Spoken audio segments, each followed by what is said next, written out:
The debris field stretched endlessly through the Corvin sector, a graveyard of twisted metal and shattered dreams that glittered like deadly stars. Against the cosmic void, Jackson Reed guided his salvage vessel, the Starbound, through the maze of wreckage with practiced ease, his weathered hands steady on the controls despite the coffee tremor that had become his constant companion.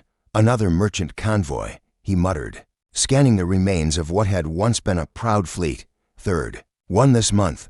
Pirates are getting bolder. His ship's sensors chirped softly, detecting movement among the debris. Jackson frowned. Adjusting the scanners, life signs were rare in these graveyards. Most survivors were picked up within hours, or they became part of the permanent collection. But there it was, a faint but steady biological signature coming from what looked like the remains of a sleek fighter craft. The vessel was unlike anything in the standard galactic registry. Its hull gleamed with an opalescent finish that seemed to shift colors in the starlight, and even in its broken state, it possessed an elegance that spoke of advanced technology and royal craftsmanship.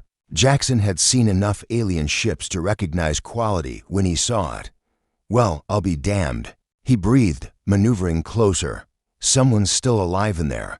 The cockpit had been blown open, its protective canopy scattered in crystalline fragments. Inside, secured by emergency restraints, was a figure that made Jackson's breath catch in his throat. She was tall, even-seated, with skin that held a subtle luminescence like moonlight on water. Her hair was a cascade of silver white that floated around her shoulders in the zero gravity. And even unconscious, her features held a regal bearing that seemed almost otherworldly.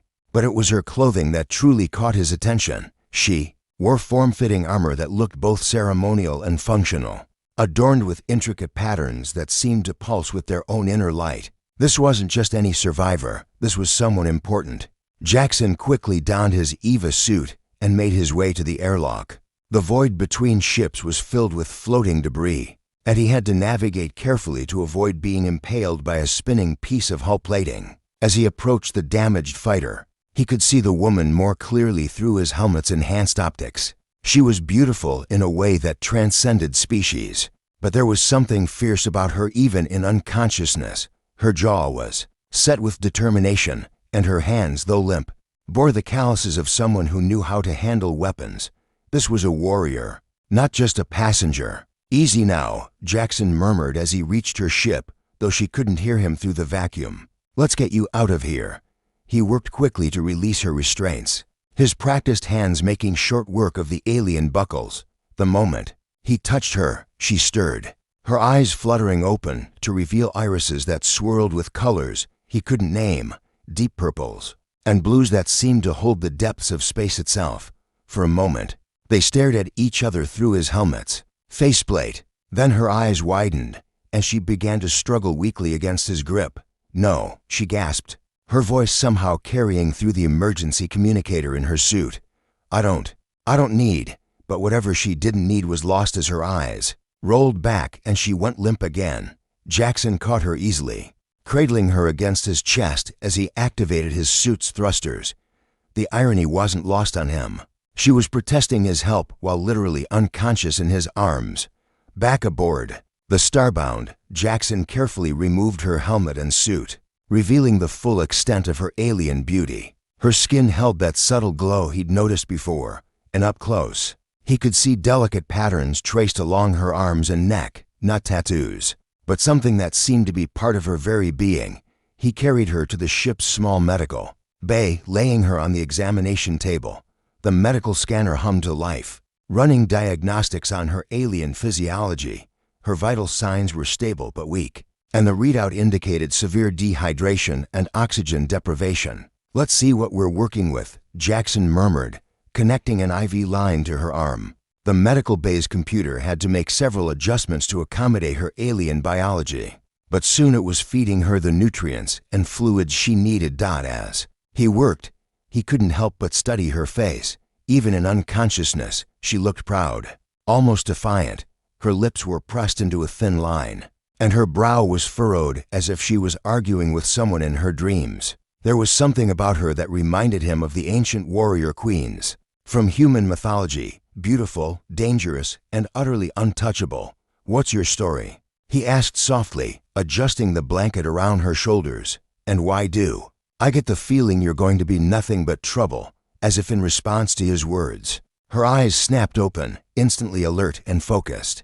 In one fluid motion, she sat up and grabbed his wrist, her grip surprisingly strong for someone who'd been unconscious moments before. "Where am I?" she demanded, her voice carrying an accent that made her words sound like music, even when she was clearly angry. "Who are you?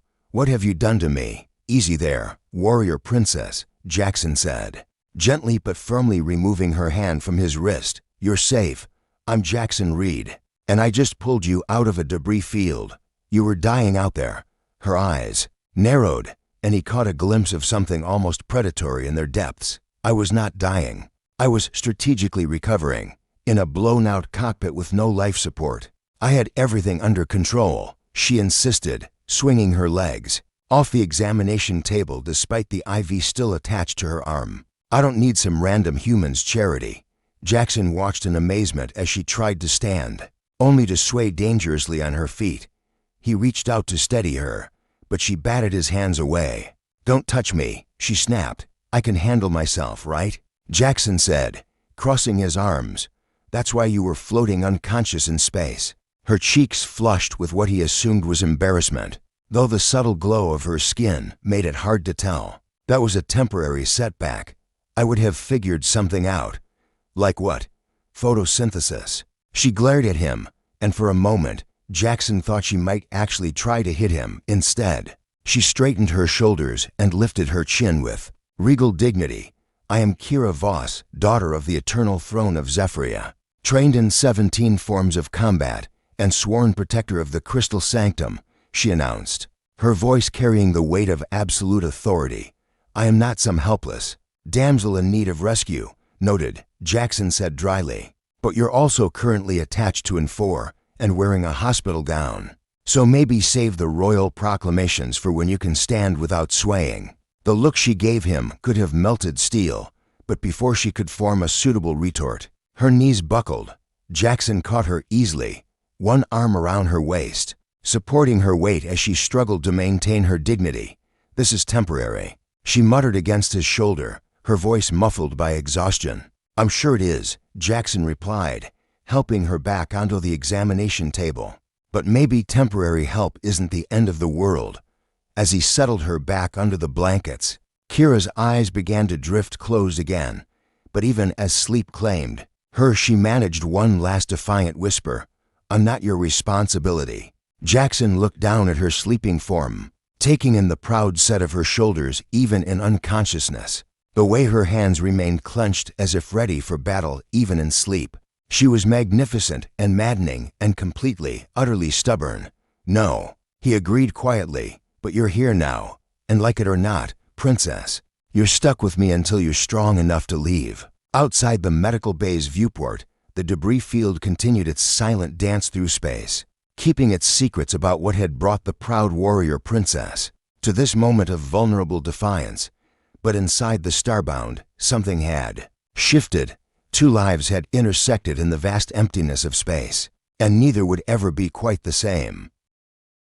3 days had passed since Jackson rescued Kira from the debris field, and the starbound had never felt smaller. The salvage vessel, designed for a crew of one with occasional cargo, was now home to the most obstinate, prideful, and maddeningly beautiful alien woman he'd ever encountered. Kira had recovered her strength with remarkable speed, her alien physiology apparently designed for rapid healing. But with her recovery came an iron-willed determination to prove she needed absolutely nothing from anyone, especially not from one insufferable human salvage rat. Her words, not his. Jackson found her in the engine room at 0300 hours, elbow deep, in the primary power coupling with a plasma torch in her hand. She'd somehow managed to acquire his tools and was making what appeared to be unauthorized modifications to his ship's systems. "What exactly are you doing?" he asked, trying to keep his voice calm despite the fact that she was essentially performing surgery on his livelihood. "Your fusion reactor is running at 67% efficiency," she replied without looking up, her voice muffled by the access panel. The harmonic resonance in the dilithium matrix is completely out of alignment. I'm fixing it with my tools on my ship. Without asking, you were asleep. I didn't want to wake you. She emerged from the panel, her silver hair now streaked with engine grease and her face smudged with coolant, even disheveled. She looked like some kind of warrior goddess of machinery. Kira. You can't just, it's Princess Kira, she interrupted, turning to face him with the plasma torch still in her hand. And I can't just what? Contribute. Make myself useful. I'm not some decorative passenger, Jackson Reed. He noticed she'd learned to say his name with just the right inflection to make it sound like both a challenge and a caress. It was deeply unfair. That's not what I meant, he said, running a hand through his hair. But this is delicate equipment. One wrong move and we could lose life support, or worse. Kira's eyes flashed with something that might have been hurt before. Her expression hardened. You think I'm incompetent. I think you're stubborn, reckless, and determined to prove something that doesn't need proving, Jackson said, then immediately regretted his honesty when her face went completely blank. I see. She set the plasma torch down with careful precision and began collecting the scattered tools. Then I'll leave you to your inferior engineering and find somewhere else to be useful. She swept past him with regal dignity, leaving behind only the lingering scent of ozone and something floral that might have been her natural fragrance. Jackson stood alone in the engine room, staring at the half-completed modifications she'd abandoned. Curiosity got the better of him. He activated the diagnostic display and felt his jaw drop. The efficiency readings were climbing steadily, 70%, 75%, 80%, whatever she'd done, it was working. He found her an hour later in the cargo hold, having somehow constructed what appeared to be a training arena out of spare parts and cargo containers. She moved through a complex combat routine, her body flowing like liquid mercury as she fought invisible opponents with devastating grace. Your reactor is now running at 83% efficiency, he said from the doorway. She didn't pause in her routine, executing a spinning kick that would have decapitated anyone unfortunate enough to be in range. I know. How? I can hear it, she said simply, transitioning into a series of strikes that were too fast for his eyes to follow. The harmonic frequency changed. It's purring now instead of grinding. Jackson leaned against the doorframe, watching her dance through her deadly routine. There was something almost hypnotic about the way she moved, each gesture flowing seamlessly into the next. Her armor, which she'd somehow repaired using materials from his workshop, caught the light as she spun, creating brief flashes of brilliance in the dim cargo hold. You didn't have to do that, he said when she finally paused, breathing hard but not even close to exhausted. Do what? Fix my ship. You don't owe me anything, Kira. She turned to face him, and for a moment, her mask slipped. He saw something vulnerable in her eyes, quickly hidden but unmistakably there. Princess Kira, she corrected automatically. But her heart wasn't in it, and I wasn't doing it for you. Then why? She was quiet for a long moment, absently adjusting the fit of her armor. Because I'm not useless, she said finally. Because I need to know I can still contribute something. There was pain in her voice, carefully controlled but impossible to miss. Jackson took a step into the cargo hold, moving slowly as if approaching a wild animal. What happened to your ship? He asked gently. Her spine stiffened. That's not your concern. Maybe not. But you're here now, and you're not useless, Kira. He paused, searching for words that wouldn't make her defensive. You're the most capable person I've ever met. She laughed, but there was no humor in it. Capable? Yes, I was trained to be capable. Trained to fight, to lead, to protect. Her voice dropped to a whisper. But I couldn't even protect my own ship. What happened? He asked again, more softly this time. For a moment, he thought she might actually tell him. Her walls seemed to waver, and he caught a glimpse of the person beneath the royal facade. Someone young and hurt and trying desperately to hold herself together. Then the moment passed, and the walls slammed back into place. It doesn't matter, she said, turning away from him. I'll be gone as soon as we reach the next port. You won't have to deal with my stubbornness anymore. What if I don't want you to leave? The words were out before he could stop them, hanging in the air between them like a challenge. Kira froze, her back still to him. "Don't," she said, her voice barely audible. "Don't make this harder than it has to be. Make what harder." She turned then, and he was startled by the fierce pain in her eyes. "You don't understand what I am, Jackson. What I represent. The people who destroyed my ship, who killed my..." She stopped, swallowing hard. "They won't stop looking for me. Being near me is dangerous. I can handle dangerous." "No," she said, shaking her head. "You can't. No one can. I'm not some stray you can take in and fix. I'm poison, Jackson. I'm death." Following a pretty face, she started to walk past him, but he caught her arm gently. She could have broken free easily. He'd seen her strength, but she stopped, her entire body rigid with tension. "Maybe," he said quietly, "but you're also someone who fixes broken engines in the middle of the night because you can't stand inefficiency. Someone who creates beauty even when she's trying to prove she's dangerous. Someone who's been hurt but still fights to protect others." Her breathing was shallow, rapid. "You don't know me.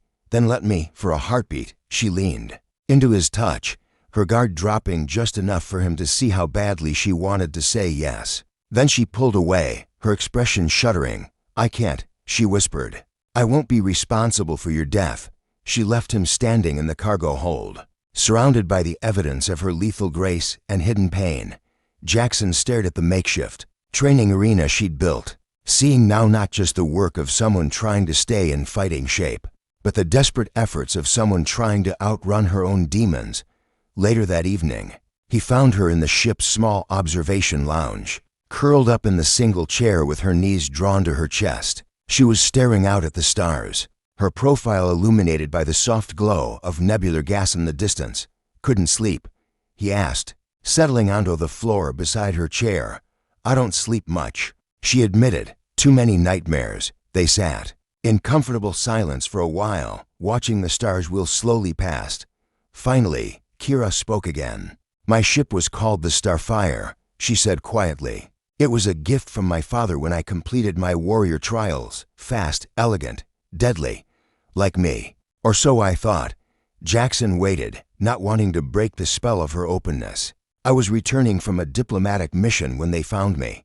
Pirates, but not ordinary ones. They knew who I was, what I carried.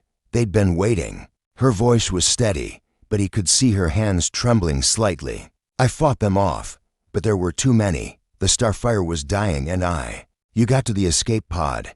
He finished gently. "No." Her voice was barely a whisper. "I stayed. I was going to go down with my ship like a proper warrior, but the emergency systems activated without my permission. Shot me out into space while I was unconscious from the concussion blast. The ship saved you." "The ship betrayed me," she corrected, but there was no anger in her voice anymore, only exhaustion. "I was ready to die with honor. Instead, I woke up in your arms, rescued like some helpless civilian." Jackson looked up at her, seeing the proud set of her shoulders, the way she held herself like a queen even when admitting her deepest shame. "You know what I think," he said finally. "What?" "I think your ship knew something you didn't.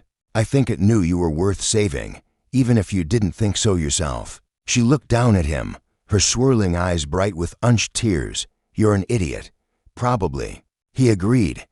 "But I'm an idiot who's very glad you're alive." For just a moment, her mask slipped completely. She reached out as if to touch his face, then caught herself, pulling her hand back. "I should go," she said, but she didn't move. "You should." He agreed, but he didn't look away. They stayed like that until the stars began to dim with the approach of the ship's artificial dawn. Two souls, circling each other like binary stars, drawn together by gravity. The quantum storm hit without warning, turning space itself into a writhing mass of distorted energy that sent the starbound tumbling through dimensions that shouldn't exist. Jackson fought the controls as reality flickered around them, the ship's hull groaning under stresses that physics textbooks insisted were impossible. "Hold on," he shouted over the screaming alarms, his knuckles white as he wrestled with the navigation system. The storm had caught them in the Nexus Drift, a region of space where three-star systems' gravitational fields created a maze of unstable quantum effects through the chaos. He could hear something else, a low, keening sound that raised the hair on the back of his neck. It wasn't coming from the ship's systems. It was coming from Kira. She stood in the doorway of the bridge, her usual perfect posture abandoned as she gripped the frame with white-knuckled intensity. Her silver hair whipped around her face as if moved by an invisible wind, and her luminescent skin had gone pale, the subtle patterns along her arms pulsing erratically like a faltering heartbeat. "Kira," Jackson called, but she didn't seem to hear him. Her eyes were wide, unfocused, staring at something only she could see. The quantum distortions were affecting her differently than they were affecting him, where he felt nauseous and disoriented. She looked like she was being torn apart from the inside. The keening sound grew louder, and he realized she wasn't making it consciously. It was being pulled from her throat by whatever the storm was doing to her alien physiology. "The patterns," she gasped, her voice barely audible over the chaos. "I can see them breaking apart. Everything's breaking apart." Jackson activated the emergency stabilizers, feeling the ship shudder as it fought against forces that wanted to scatter their atoms. Across 17 different dimensions, he'd been through quantum storms before, but never one this intense. The Starbound was a tough little ship, but she had her limits. Another wave of distortion slammed into them, and this time Kira screamed, a sound of pure anguish that cut through the mechanical noise like a blade. She collapsed to her knees, her hands pressed against her temples as if trying to hold her skull together. The voices, she whispered, her accent thick with pain. "They're all screaming. All of them, Mother, Father, the Royal Guard. They're all screaming." Jackson's blood went cold. He'd heard of quantum storms affecting psychic species differently, tapping into memories and traumas with surgical precision. For someone who'd lost people, someone carrying that kind of guilt, he locked the controls on automatic and crossed to her in 3 quick strides, dropping to his knees beside her. She was shaking now, her luminescent patterns flickering like dying stars. "Kira, listen to me," he said, reaching for her shoulders. "It's not real. It's the storm. It's making you relive. Don't touch me," she snarled, jerking away from his hands. But even as she rejected his comfort, tears were streaming down her face. "You don't understand. I can hear them dying. I can hear the moment when they realized I wasn't coming back." The ship lurched again, throwing them both against the bulkhead. Jackson felt the artificial gravity fluctuate as the storm's effects intensified. They needed to get to the emergency shelter in the ship's core, where the shielding was strongest. But Kira seemed lost in her own personal nightmare, reliving whatever had happened to her people. "I was supposed to protect them," she continued, her voice breaking. "I was the heir, the chosen daughter. They trained me for 17 years to be their shield. And when they needed me most, I was playing diplomat in another system. You couldn't have known. I should have been there." The words exploded from her with such force that the air around her shimmered with energy. Her alien genetics were responding to the emotional overload, and Jackson realized she was becoming genuinely dangerous. "I should have died with them. Instead, I was sipping imported wine and discussing trade agreements while my entire world burned." The lights flickered as another wave of quantum distortion washed over them. In the strobing darkness, Kira looked like something from a nightmare, beautiful and terrible and completely beyond reason. Her eyes were glowing brighter now, and the patterns on her skin were shifting, taking on new configurations that hurt to look at directly. "The storm's making it worse," Jackson said, more to himself than to her. He'd seen quantum psychosis before, but never in someone whose biology was already adapted to handle exotic energies. "We need to get you to the shelter." "No," she said, standing unsteadily. "I need to go. I need to leave before." She took a step toward the corridor and immediately collapsed as another wave hit. This time, Jackson didn't ask permission. He scooped her up in his arms, ignoring her weak struggles as he carried her toward the ship's core. "Put me down," she protested, but her voice was fading. "I can't. I won't be responsible for another death." "Then don't die on my watch," he replied grimly, navigating the ship's lurching corridors by memory and instinct. The emergency shelter was barely large enough for 2 people, its walls lined with quantum shielding, that hummed with protective energy. Jackson sealed the door behind them and activated the isolation field, immediately feeling some of the pressure in his head ease. As the worst of the storm's effects were filtered out, Kira lay where he'd placed her on the narrow bench, her breathing shallow and rapid. The luminescent patterns on her skin were still flickering erratically, but they'd lost the dangerous intensity from before. In the shelter's soft lighting, she looked young and fragile, nothing like the proud warrior who'd been performing combat routines in his cargo hold. "How long?" she asked quietly. "Until the storm passes. Could be anywhere from an hour to a day. These quantum effects are unpredictable." She nodded, closing her eyes. "I'm sorry you had to see that." "See what?" "Someone having a completely understandable reaction to trauma." "Kira, what happened to you out there?" "I told you," she interrupted, her voice flat. "My world burned while I was away. By the time I got the distress signal, there was nothing left but ash and scream echoes in the quantum foam." Jackson felt something cold settle in his stomach. "Your entire world, Zephyria Prime. Population 12 billion. They hit the quantum reactors first, then the orbital platforms. The chain reaction took 47 minutes to consume the planet." Her voice was clinical now. Detached. "I have it memorized. 47 minutes for everything I ever loved to simply stop existing." "Jesus, Kira, I'm so sorry." She opened her eyes then, and he saw something in them that broke his heart. A depth of grief so profound it was like looking into an abyss. "Do you know what the worst part is?" she asked. "I could have stopped it if I'd been there. If I'd been home, where I belonged instead of playing politics with strangers. I could have coordinated the defense, could have died with them." Jackson finished. "Is that what you want? To be dead?" "I want to have mattered," she said, her voice cracking. "I want my life to have meant something other than survivor's guilt and empty titles." The shelter shuddered as another wave of quantum distortion passed over them, but the shielding held. In the brief silence that followed, Jackson could hear the sound of Kira's breathing, quick and shallow like someone trying not to cry. "You do matter," he said quietly. "You matter to me, don't," she whispered. "Please don't make this harder than it already is." "What's hard about it?" She sat up, turning to face him with eyes bright with unshed tears. "Every person who's ever cared about me has died. Jackson, everyone. My parents, my teachers, my guards, my friends, they're all gone. I'm cursed. I'm poison. You're traumatized," he corrected gently. "There's a difference." "Is there?" She laughed bitterly.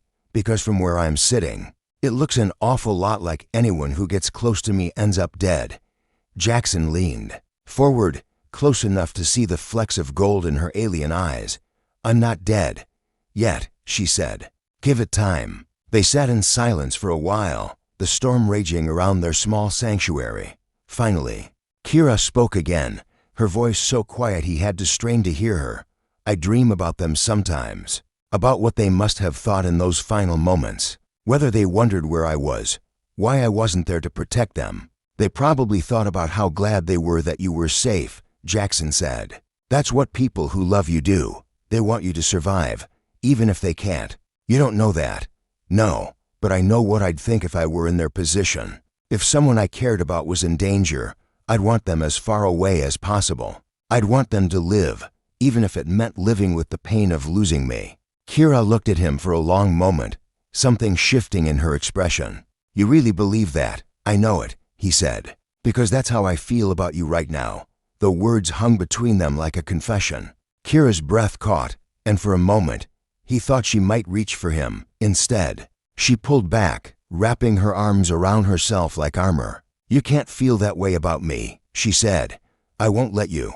"Little late for that," Jackson replied. "Besides, I don't think feelings work that way."